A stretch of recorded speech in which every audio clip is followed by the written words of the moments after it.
and welcome to May the Review Be With You with Nick and Joe. I'm Joe. I'm Nick. And today we are reviewing episode 5 of The Acolyte, a Star Wars story, Night. Episode Night. Nick, we are over the hump for this 8-episode series with The Acolyte. And we were told ahead of time that this would be the episode that everyone would be talking about. And if the internet is to be believed, that so far that seems to be true. A lot of talk on this episode, a lot of action. I think there was a lot of talk before this that we hadn't seen nearly as much Star Wars or lightsaber actions we thought we might get. And man, it all came to life in this episode. Nick, just jumping into your first initial impressions. How are you feeling about this? This was my favorite episode of the series so far. Not even close. From the get-go, it was just pure ruthlessness on behalf of the Sith character that we've been partially introduced to. And then this is the first time that we've got to actually see this Sith in real action. Just like pure power. And it was awesome. And my thought immediately was, I wish this is what Kylo Ren would have been from our most recent trilogy. Just because of like the pure ruthlessness of it. I loved it. This was like an awesome episode. There are faults, of course, but just from a pure like character learning perspective and lightsaber battle perspective, like this is the episode. I feel that. I did not feel as strongly on this episode, but my feelings are torn. I think as far as things that I loved about this episode, the action cannot be argued with. I don't care if you've been on the side of you absolutely hate this show. I don't care if you're on the side of how dare Disney touch my precious Star Wars. You cannot deny that since Disney has taken over, this has been the best lightsaber choreography that we have gotten in any Star Wars property. It is awesome. It's just truly awesome fight scenes. Nick, you've already pointed out the force pull into the lightsaber kebab. Brutal. Absolutely brutal. Brutal. Yeah. Mm-hmm. And that's in the first 5 minutes, like the first 5 to 10 minutes of the episode, we get this lightsaber, the force pull into the lightsaber death. Like, this is just like, what brutality am I watching? This Sith is just unhinged. Like, more than any other Sith I've seen recently. Like, it's crazy. In the best way. Like, I've been wanting a Sith character like this for a long time. It seems like he has there's no family empathy anywhere, right? It's like, it just seems like it's him. It doesn't seem like there's any inkling that he has any sort of string to pull on that can bring him back to the light, like we've seen with some of these other Sith characters. And I personally love it. I love that. I think I also have my issues with this episode. I think I probably feel a little bit more strongly on them. But as far as Manny Jacinto goes and Kymir coming in here and just being the boogeyman in the closet, I absolutely agree. I thought like his presence in this episode is like not just the strongest thing of this episode. I think it's the strongest thing of this show so far. Agreed. It was. I wasn't sure if he could pull it off. I mean, I think we were all pretty much in agreement. It's like, okay, well, if it's not Dara, it's gonna be Kymir. Like, it's probably Kymir. Yeah. And I wasn't sure if Manny Jacinto had it in him to be like menacing. Like I think of course, like The Good Place and this bumbling man, right? Right. And man, yeah, he pulls off sinister. Yeah. He pulls it off really well. And to your credit, what you were saying about the Sith themselves, I think this episode did a really cool job, at least in Star Wars media that's not in the video games or anything, just in TV and movie form, of creating a great distinction between Jedi and Sith, right? I think that was kind of my issue, like, as a kid looking at the prequels. Like, I didn't really, like, other than, like, Jedi good, Sith bad, like, other than that, like, I didn't really, like, understand, like, well, why would you want to be a Sith? Like, you get a red lightsaber. Like, I don't see the big difference, you know? Whereas, like, here, it's like, they said it was all about power, right? But, like, I didn't see the power, really, in the prequels. Here you see it. It's like, yes, this is what they were talking about. This is why there are two, because you only need two. Because, like, one of them just starts messing people up. Yeah. Unhinged power. Unhinged power. Yep. Yeah. Super cool. Yeah, all about that. Just a little bit more on the choreography itself. So Maye Jacinto, Lee Jong-jae, they have their fight scene where without lightsabers, where they're just punching each other in the face, which is amazingly choreographed. Dafine Keen, who plays Jeki, she has her one-on-one matchup with Chimere, and like that's an amazing choreographed fight, which like I also kind of have my issue with that, but like whatever, it looked freaking awesome. And both of them, Jacinto and Keen, they both looked great doing it. That couldn't have been easy to learn, but yeah, my hat's off to them, to the people designing the choreography. Just really, really cool. Yeah, this is definitely some of the best choreography we've had in a long time, I think, in Star Wars. Incredible scenes like all the way through. Something else you kind of touched on was, you know, everyone was wondering who the Sith was, right? Who is this masked man or woman? And some people were thinking Indara. I think a lot of people were thinking it was Chimere. I, for one, was thinking it was Chimere from pretty early on, so I was glad that I was hoping it was right. Indara, because I wanted Carrie-Anne Moss back. Yeah. But there were some people who were speculating it could have been the mother of the twins, which I actually thought was very interesting. And they did set up that people did live, right? Because Maye lived, so it could have been possible, I guess.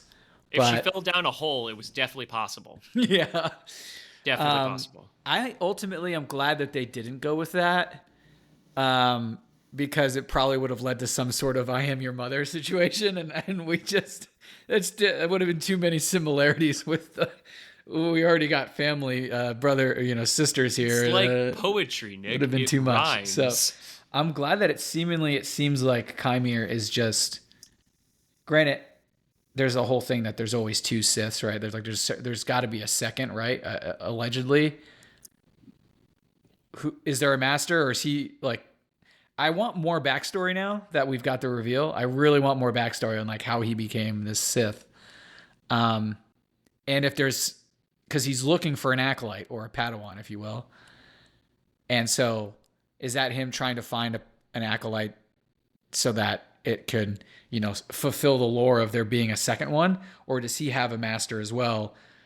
Or is that master now gone? Like, I want more. I want like a full episode on the lore of this Sith now that we've met him like completely. So we'll see if that happens. But I was gonna wait till the end of our episode for this, but we might as well get into it now.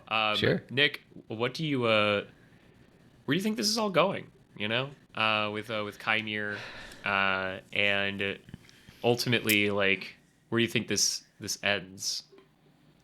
I honestly, it's so tough. I want to say that Chimere is victorious in this moment, and like I don't want him to be defeated.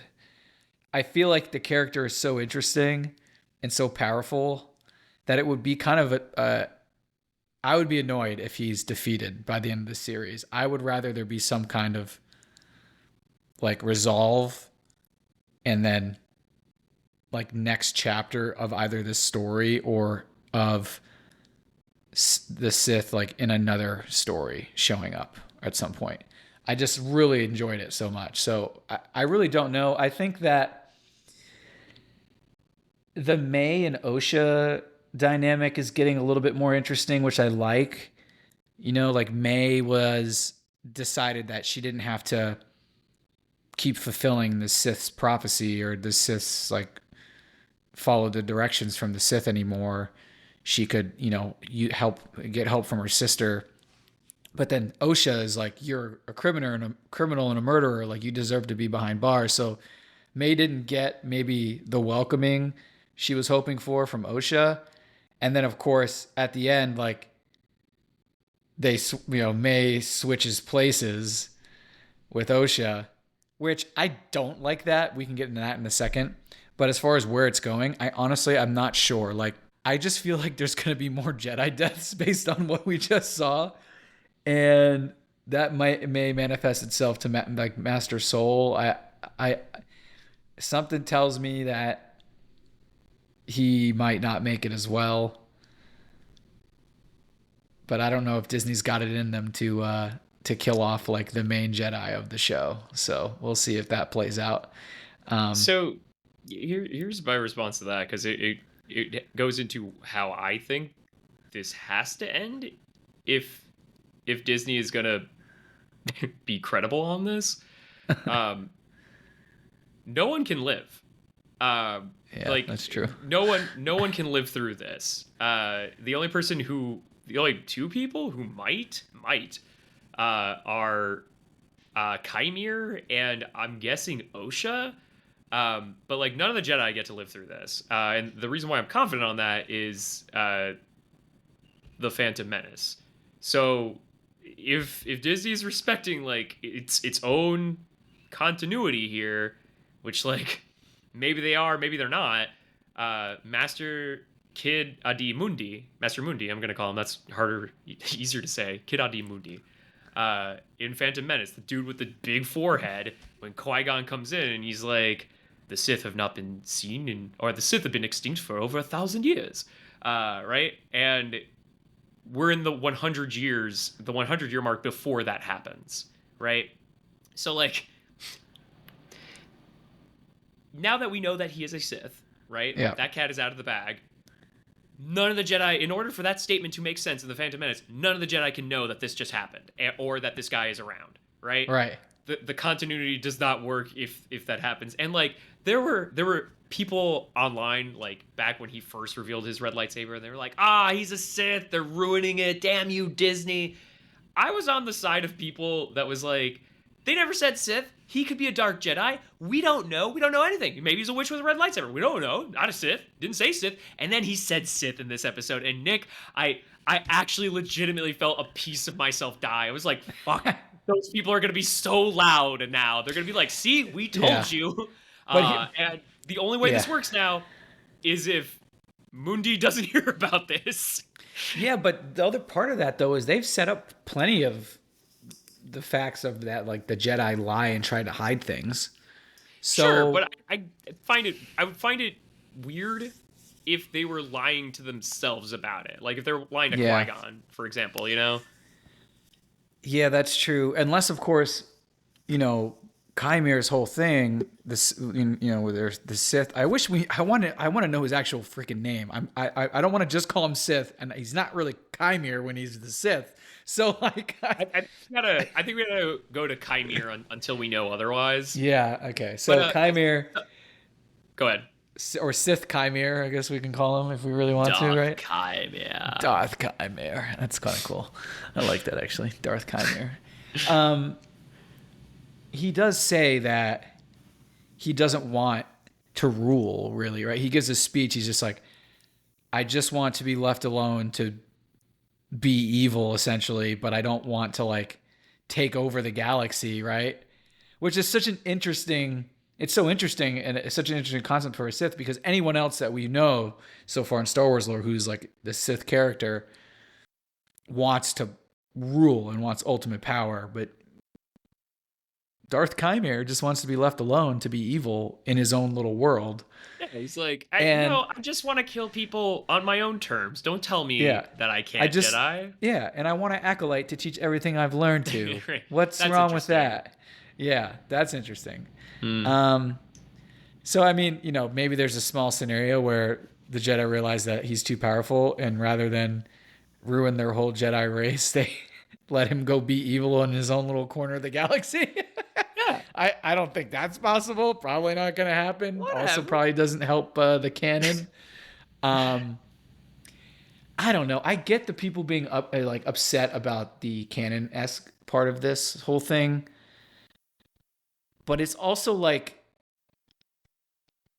one line in a movie that I don't know. I mean, I guess the other. I don't think it ruins anything. I think it's just people, taking something that's like precious. They're looking for something to get upset about. Yes. Yeah. Granted, the other side of that is, well, why didn't they just make this show 1,000 years earlier? 1,000 years, before, right? Why did they have to do 100? So that's the problem, really. But that goes into how I think this ends. Okay, why they chose this specific period in time? Because like, there's no connection seemingly to like, the beginning of the story of the Skywalker story, right? With Anakin joining the Jedi. So I think everybody dies in this. Honestly, if either Osha or Maye or both are still alive, I'm going to be a little surprised because of how I think that they're setting this up. And I agree. I think that I am probably naive to believe this because, like, would Disney actually let something so dark happen? I don't know. But for all the cards they have presented us, this certainly feels like where we are headed. So this show is called The Acolyte. It is very unclear at this point in time who the Acolyte is that the show is referring to, right? Manny Jacinto, we don't have one. We don't have one. Manny Jacinto winked at the camera when he was like, I want an Acolyte. But, so where I think this all ends, everyone's dead except Chimere. And then at some point or another, we are introduced to Darth Plagueis, who was, of course, Palpatine's master and is the one who instructed him on how to create life in the Force, right? Somehow, like, it feels like that Plagueis is involved somehow, or that we are leading the Plagueis, especially with, like, the Vergence that was created with Osha and Maye, which, like, that's something we know that Palpatine and, oh my god, I just said his name, Plagueis did, right? So, like, it feels like he's there, like we're leading up to him somehow this story connects to Plagueis, and I don't know if that's because Chimere learned everything from Plagueis and like he's looking for an Acolyte so he can train them and then use that Acolyte to help him defeat Plagueis, right? Or is he truly just a rogue Sith, and once this is all said and done, Plagueis finds him and he's like, hey, you're quite talented. Like, I'm looking for a student, if you want real power. And, like, all of this is leading up to Chimere being the Acolyte. I don't know. Okay. So I thought you were saying that Chimere is going to end up being the master of Plagueis. But you're thinking that Plagueis is going to end up being the master of Chimere. Yeah, I think if he's not already... I think I think it's very possible that that's where this is going. And I hope it is, because we have so much info on Plagueis. Like we've heard about this guy forever now, right? And where is he? But we haven't had his story told. Right. And so I think this would be a really cool intro to Plagueis, and then from there, we get more info there from Star Wars, obviously, and everything like that. That would be really cool.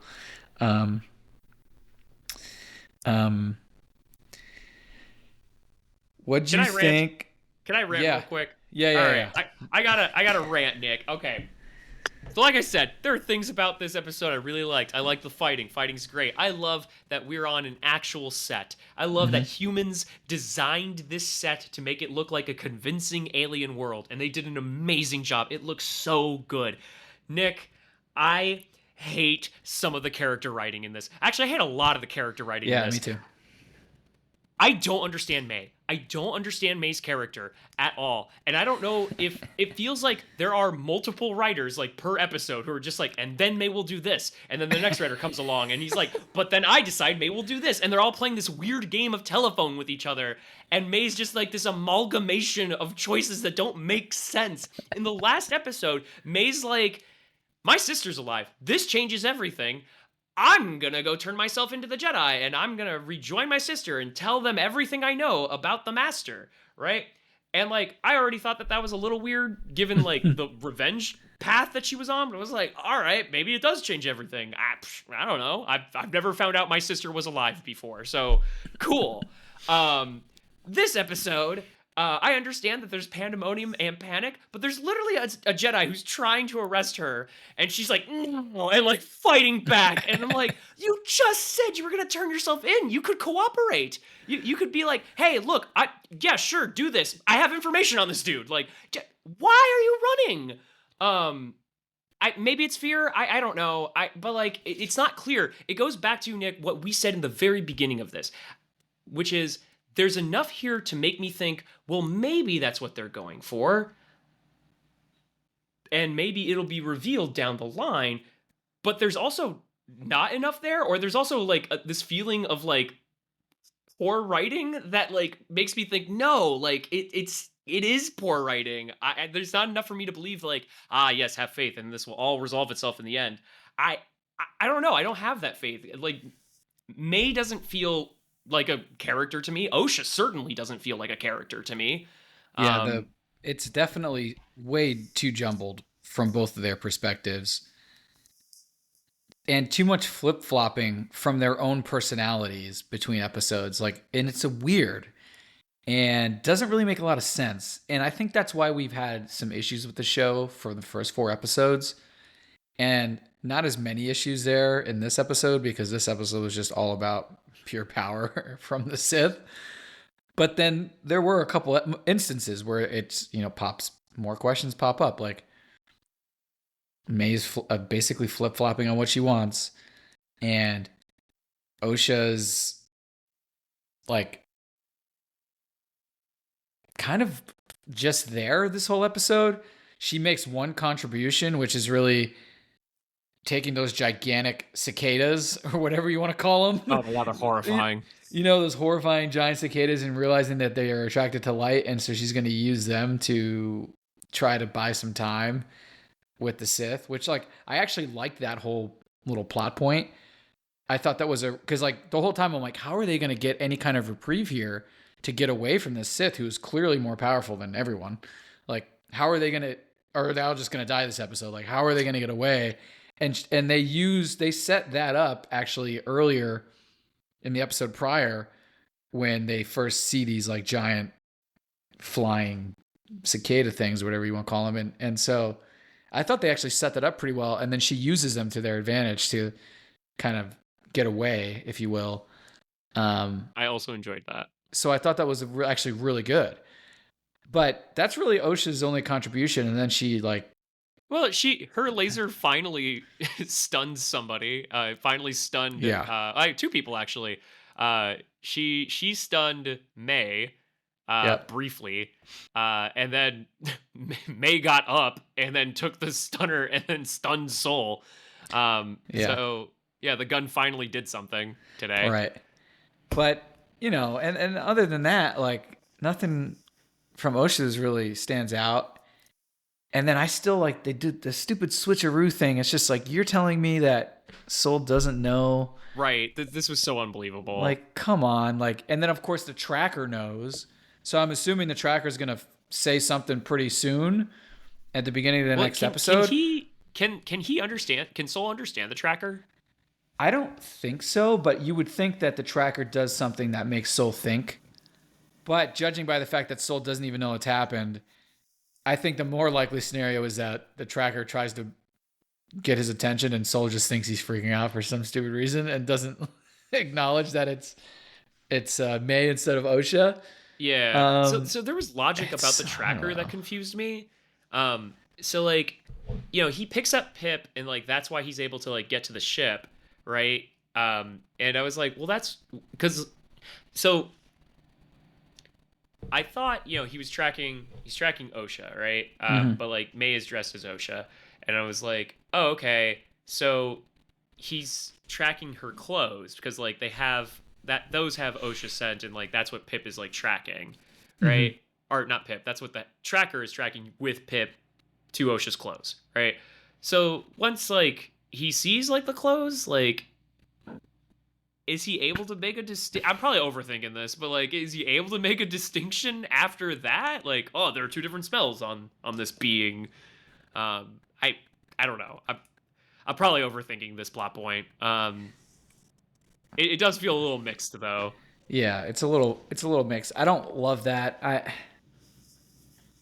So I'm really interested to see what happens there, because now, like Chimere and Osha are stuck. Not stuck, but they're on that, and they were left behind together. And then it was weird that Chimere just, I guess he thinks it's, I couldn't tell if he knew that it was Osha or if he thought it was Maye. I think he knows. I think he knows, which is why he didn't kill her. Mm-hmm. Because if it was Maye who was knocked out, he wanted to kill her earlier in the episode. I assume he would have just killed her then. So he knows it's Osha, but for some reason he doesn't want Osha dead. So maybe he's thinking he can flip her. Because there would be no other reason to not just kill her then.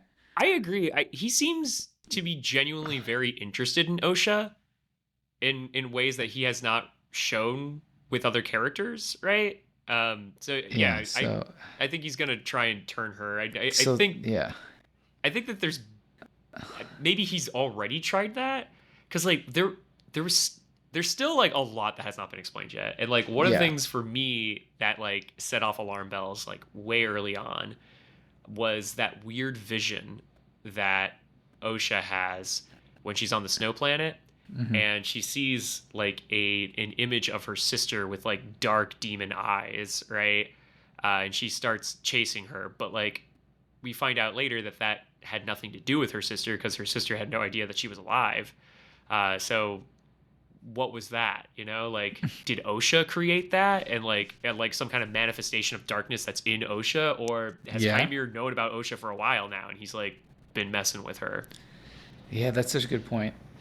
So many questions. Honestly, we're probably not going to get answers to half of these, because it feels like issues on the writing end from some of these episodes.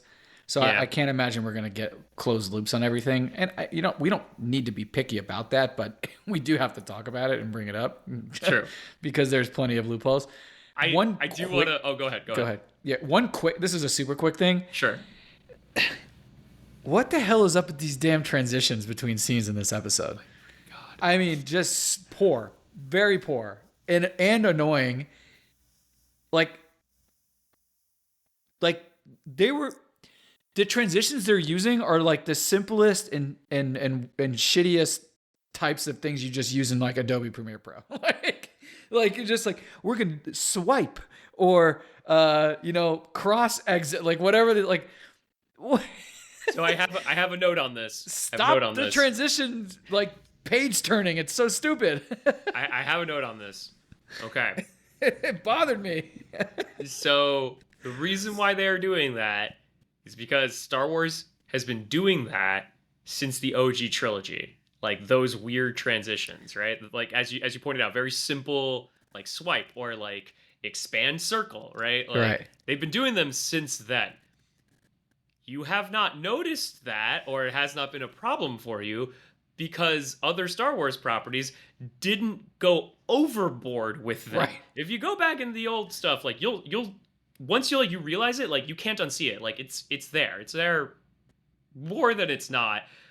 But this show, oh my God, every transition has to be that. And it's like you said, it's so irritating. But the irritating part about them doing it in this episode is, and it hints at what you had mentioned earlier about how we are on a set. This episode takes place on a set. It does not leave the set. We are on the set the whole 35 minutes. Ooh, this is a good point. Yeah. There is no other world we go to anywhere at any moment in this episode. We are on this planet.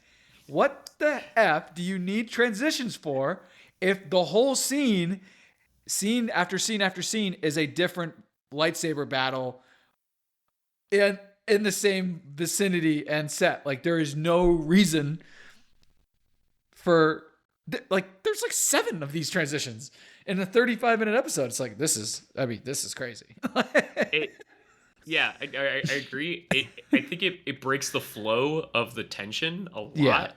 Yeah. It's so disruptive, right? Right. And like you said, like these hard transitions are usually between 2 different sets, right? Like 2 different settings. Can you imagine like this happening during the climax of Revenge of the Sith with like Anakin and Obi-Wan, then circle transition Yoda and Palpatine, swipe back to Anakin. Like, can you imagine like how disruptive and horrible that'd be? Right. So it was super disruptive, and I just wanted to bring it up. I have nothing else to say on the matter except that it was like extremely disruptive and felt totally overdone, like overboard. I'm so glad you said this. So I forgot to write a note of it, but it is also something I noticed. It was like, I don't understand why they're going overboard with this in the show. Way too much. Yes. Okay, so I have a couple nitpicky things. They're very nitpicky. Of course. Okay, so the first one. When Osha wakes up, and presumably, this is right after Chimere. I've seen people online call him Smilo Ren. Which I know they're being dicks about it, but like I'm not gonna lie, I kind of like the name. Great name. Like also, Darth Teeth is a favorite of mine too. Darth Teeth. I haven't heard that one. I like it. Darth Teeth. That one's great. Smilo Ren, Darth Teeth. After he does his first push, he's fighting, right? And there's like a bunch of people that he's taken down.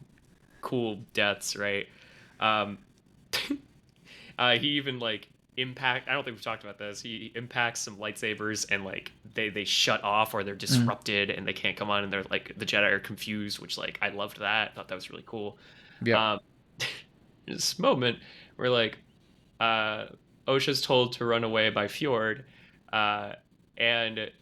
which by the way, like Fjord's like down on the ground, and like later he's like up like bringing her, and it's like, bro, how hurt are you? Like, what? Yeah, he was my least favorite Jedi character. I was very glad to see him die in this episode. Dude, he died brutally. He sucked. He's like terrible Jedi in my opinion. Not great. Anyway, so I was just running away per Fjord's loud reactions and instructions, and then Darth Teeth throws his lightsaber, right? And then this is the moment where like Soul comes in to save the day and blocks the lightsaber, and it flies back into Smilo's hand, and then they stand off, and then the Acolyte title card comes on. And like my first thought was, how far did he fling Soul back that this is the first time we're seeing him in the fight? Like, did he get flown like a mile away? Where was he? Like, all these Jedi are getting slaughtered, and like this is the first moment he shows up? Like, what? Where were you? That felt so weird to me. It was like all these Jedi are together and dying and fighting, and like he's just nowhere to be seen until now. And like, that's really funny, actually. That was a weird writing directing choice. I didn't even notice that. I was just like, oh, okay, there's Soul. I've been wondering, but no big deal. I watched it a second time, and it bothered me so much more the second time because this time I knew he was coming. I was like, are you running? Are you waiting? Where are you? Man. Okay. Yeah, that's super valid. That's a super valid point. I got nothing for you there. I have no idea. I don't know. Maybe he got knocked out. Yeah. We'll give him the benefit of the doubt. Knocked out. All right. This one's super nitpicky. Jecki. Okay. Jecki's fight with Chimere is awesome. And Dafine Keen is just bringing it in this choreography. Yep. Awesome. I don't understand how a Padawan is holding their own against this Sith monster after he just like destroyed how many Jedi? And she's just holding her own, like just mowing down the line, right? And I don't know. I had a hard time like believing that.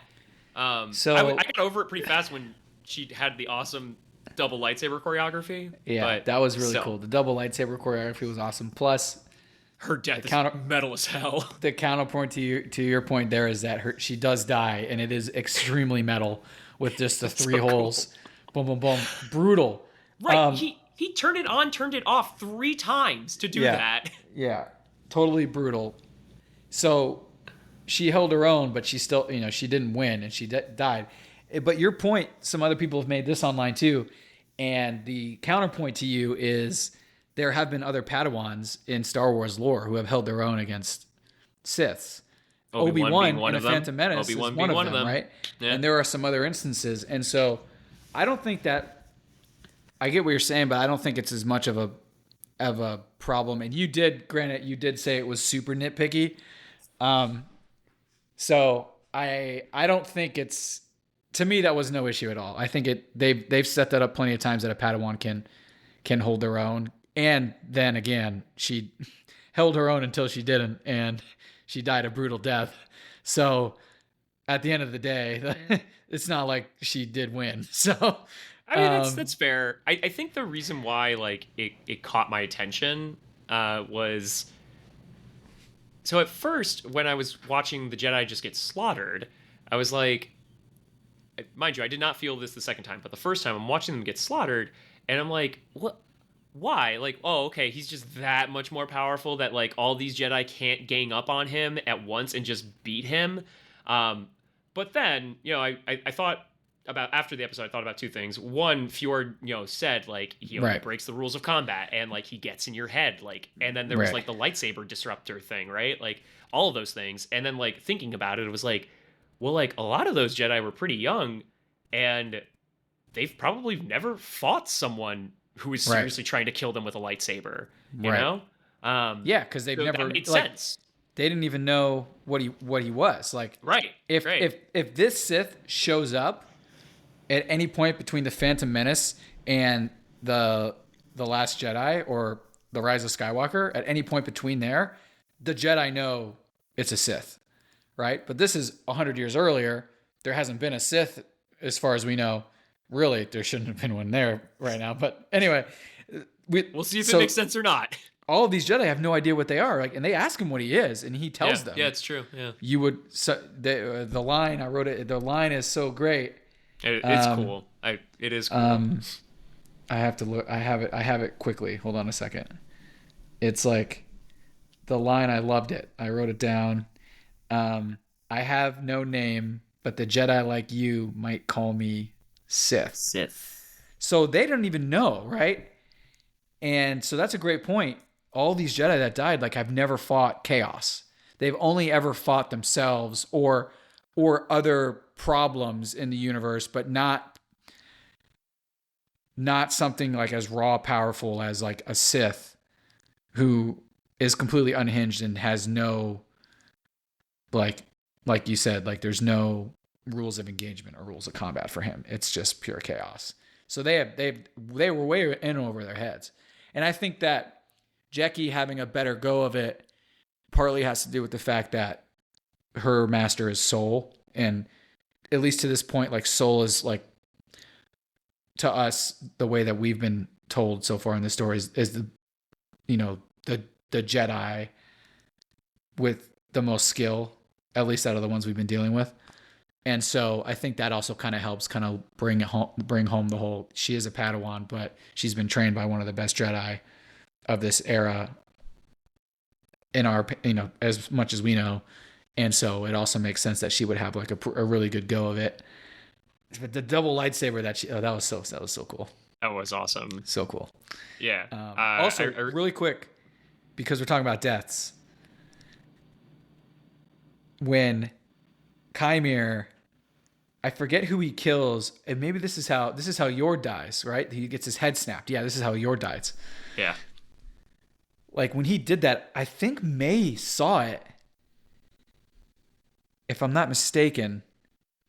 But for whatever reason, when he snaps Fjord's neck, my first thought was, that's how you kill a Jedi without a weapon. I was like, May's been wondering the whole time. That's how you do it, baby. Awesome. Yeah. Yep. That was the first thought that came to mind when that happened. I was like, well, that's certainly how you do it without a weapon. My goodness. Brutal. Also, that's an awesome the muscles on Manny Jacinto. Right? My good, the dude's been working out. He looked great. Dude looks chiseled. Dude looks also. I need to get on the Darth Teeth workout plan. Yes. Yeah. Hopefully he can share those Sith secrets. Yeah. The beginning of the episode when he throws the lightsaber and then Soul blocks it, he catches it, and there's that close up of him like catching it, and like you see the arm, and you see how jacked it is. I saw that and I was like, oh, so it's not Carrie Ann Fisher. Yeah. Okay. I was like, definitely not one of the mothers. Not Indara. No. That's a dude's massive forearm for sure. It's probably Manny Jacinto. Yeah. But damn, Excellent. yeah, you're not kidding. Dude's been lifting. Yeah. Anything else? Anything else on your? I don't think I have anything else immediate. That's all I've got. Oh, there's one more thing. Okay. So Amanda Stenberg plays Osha and Maye, right? Does she play both? She plays both, right? Yeah. Yeah. Okay. It's very obvious in one scene that she is both of them. And I don't know how you would do this scene exactly. I just know that it didn't work for me. It's a scene at the end. Yep, where they're hugging, and then like Osha puts Maye into an armbar, and she's like, "You've committed crimes, Maye. I'm bringing you in," and like they keep cutting back and forth, but they're never in the same frame, and it's like, guys, like this doesn't look good. Like, please stop. I don't like this. Like, you had so much going for you. Please stop. I don't like it. Joe, by the way, everyone, Joe did not say that for the first 20 minutes of the episode when people were getting slaughtered. Okay? Joe did not say, I don't like that when people were getting murdered. He said when they were hugging. Yes, when they were hugging. At least the camera work when they were fighting was great. And then suddenly when it's the two of them in the armbar, it was like, nope, I'm out. This looks awful. It is clear that this is one actor and a stunt double. Don't like this. Love it. All right. But even though I don't like Maye, and I feel nothing for Osha, I don't think it's Amanda's fault. I think she is doing the best that she can. And like, for the record, no, this isn't always true. At times Osha sounds like Maye, and Maye sounds like Osha, and I can't tell if that's on purpose or not. I want to give the actors the benefit of the doubt and just say it's bad writing. I don't know though.